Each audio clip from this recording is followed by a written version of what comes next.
Hey, how's it going, everybody? This is Jason, Art of Creation Homestead. We're in the kitchen today.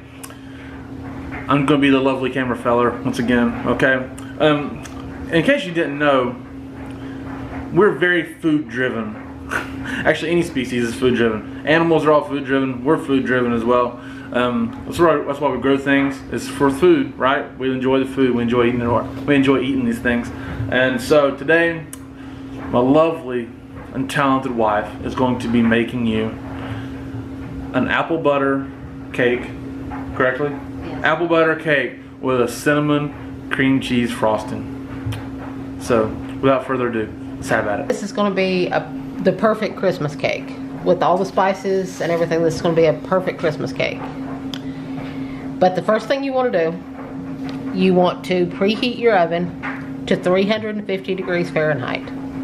Or Celsius, the equivalent. And then I know this is going to be an odd step, but you need to do this. At that point, you need to put out your brick of cream cheese and your stick of butter for your frosting. That way it can come to room temperature. By the time the cake is done and cooled, it will be ready for you to make your frosting. So, what we've got in this bowl, we've got 3/4 of a cup of white granulated sugar, which is pure cane sugar, and we've got 3/4 of a cup of firmly packed light brown sugar. How did you get your brown sugar in that kind of mold? I put it in the cup and packed it in. It's molded. It's not molded. Alright, here we go. Sorry. My bad. I got day off work, excuse me.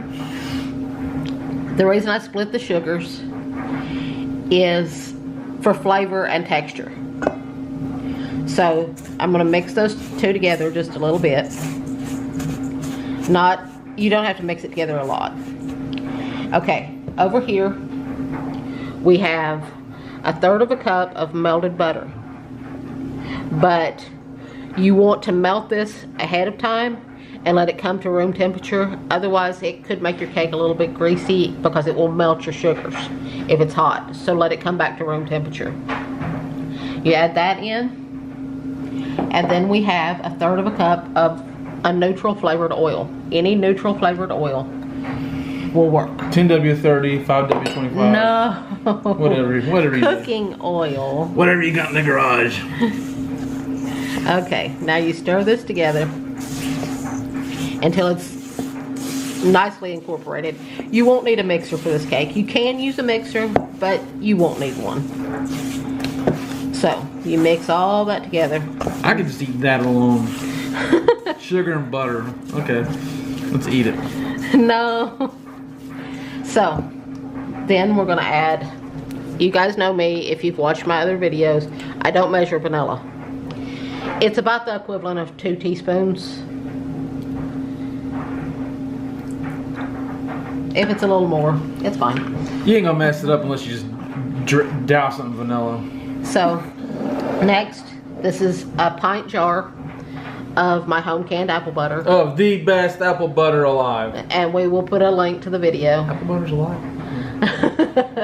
We will put a link to the video, but you can use store-bought. It depends on what spices are in your apple butter. The flavor of the spice is going to be in your cake. So you want to add the whole jar, a whole pint jar, which is 2 cups of apple butter. So now you're going to mix all of this together. And it's not going to take long to mix this up. Not at all. It's actually going to be a very quick mix. And as you can see, you really don't need a mixer. If you just want to use one to you think it'll make it easier on you, go ahead and use a mixer, but you really don't need one. But just be sure when you're mixing to make sure you scrape out the bottom and the sides real well. Yes. Right. Now, in this bowl, we have 3 cups of all-purpose flour.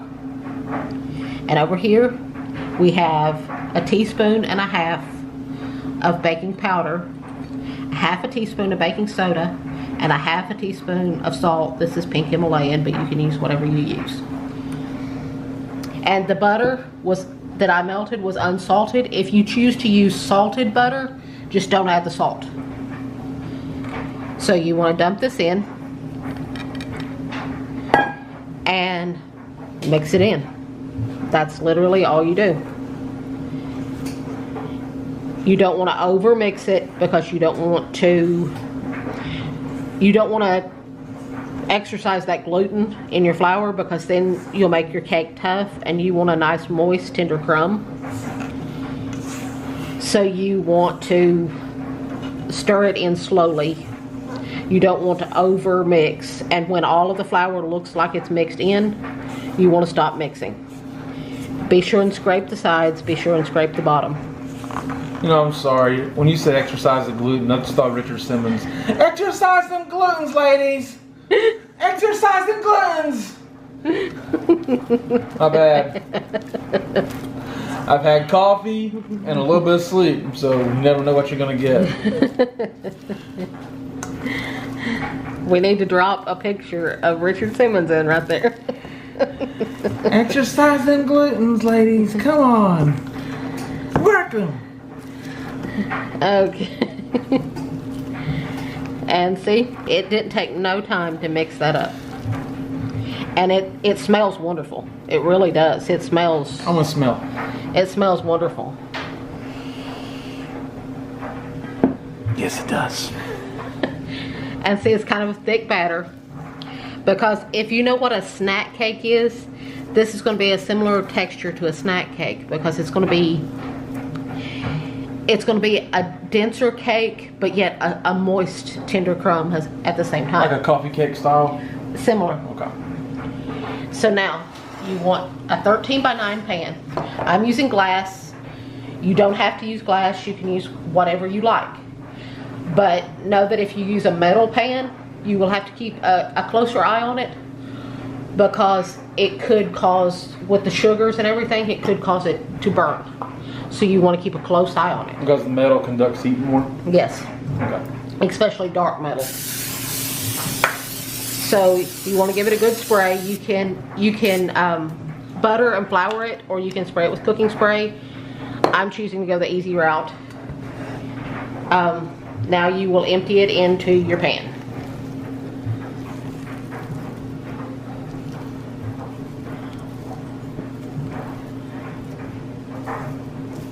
And make sure you get all the batter off the sides of the bowl.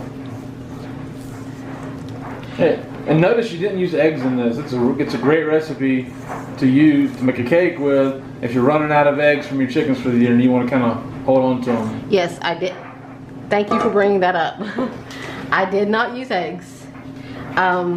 Anybody who knows this little trick knows that you can substitute applesauce for eggs. Maybe not in a chocolate cake, but you know. But, yes. Well, some people do. Some people actually do that. Huh. But because the pectin in the apples will act as structure for your cake. Well, apple butter is essentially just spiced, really heavily spiced applesauce. So you're going to get the same effect. You're going to get the gluten that will give it structure. So you don't necessarily need eggs, because you're going to get your structure from the gluten. Not from the gluten. You're going to get your structure from the pectin in the apple butter instead of from eggs, which to me is a very smart thing. So now this is going to go in a 350-degree oven, and I'll show you what it looks like when it's done. The cake's done now. It was in there for about exactly 35 minutes, but I will say 35 to 40 minutes depending on your oven. You will know it's done when you insert a toothpick in the center. And I know you hear people say when it comes out clean, it's done. There is this thing called the carryover cook time. If you wait until that toothpick is completely clean, by the time it carryover cooks from the heat that's in the cake and heat that's in the pan, it may be a little drier than you want it. So you want to pull it out of the oven when there's still moist crumbs on the toothpick. The carryover cook time will completely finish baking it right here on the, I've got it on a cooling rack. It will completely finish baking it on the cooling rack or on the counter. Now you have to let it cool completely, because you don't want to put cream cheese frosting on a hot cake. Let it cool completely, and then we'll make the frosting. Now that we got the cake out of the way, it's time for the good stuff. Let's make some frosting, okay? Now we're going to make some cinnamon cream cheese frosting. So in the bowl, we have 1 brick, which is 8 ounces of softened cream cheese. Make sure it's softened. And we have 1 stick, which is 1/2 cup of unsalted butter. So now what you want to do, you don't have to do this in a stand mixer. You can do it with a hand mixer. But you do have to use a mixer for this. And you just want to whip this up until it's creamy. And scrape down the sides, and then we'll add the powdered sugar and the cinnamon. See, now it's all nice and creamy.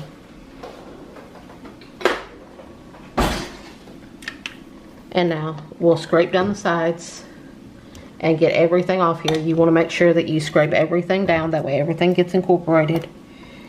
And you want to make sure you scrape down the bottom, and apparently get everything all over your hand as well. And you want to scrape everything down. Now we'll start adding the powdered sugar and the cinnamon. Here we have 3 cups of powdered sugar and 3/4 of a teaspoon of cinnamon. So now we'll add all that in. Sorry about the clanging.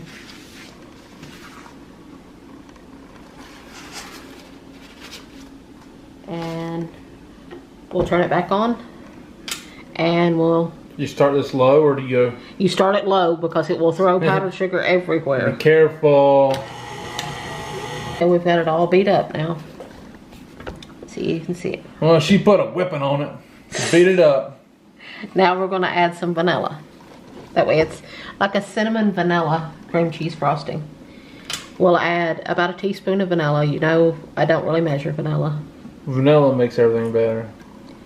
So I added about a teaspoon. And now we're going to turn it back on and mix in that vanilla.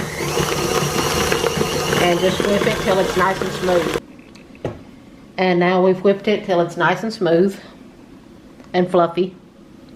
And that's just what you want for a good cream cheese frosting. You got to get everything off the paddle. I'm sure Jason will take care of what I don't get off the paddle. He just asks so much of me. I'm not sure I can live up to all these tasks.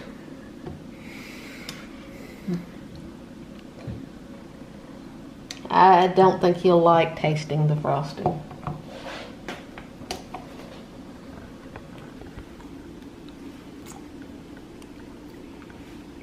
It's horrible.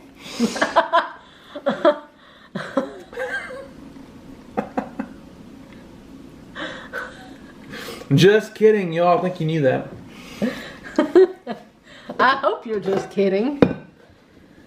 Okay, now I'm going to give it a good scrape down and make sure that everything's in there real good. Make sure all my cinnamon and everything's in there.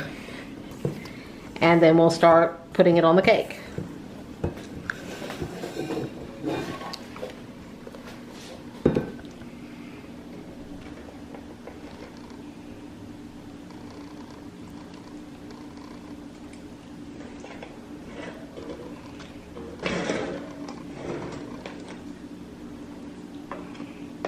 It's all frosted now and ready to go.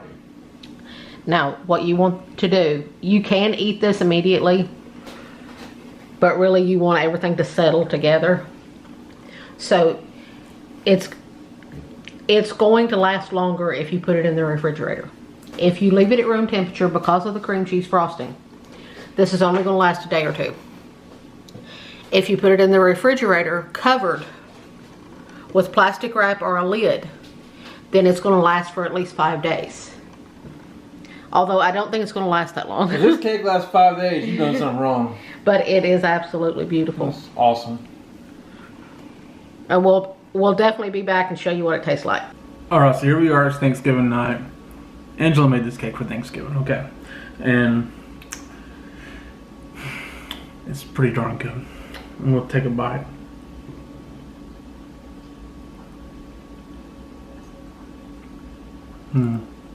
Yeah.